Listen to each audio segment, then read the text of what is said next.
বল।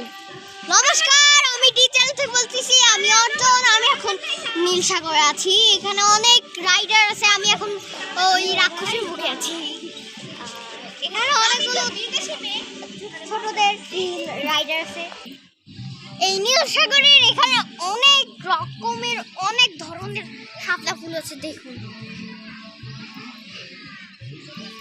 তাছাড়াও এখানে অনেক অনুষ্ঠান, অনেকে পিকনিক করতে আসে এখানে।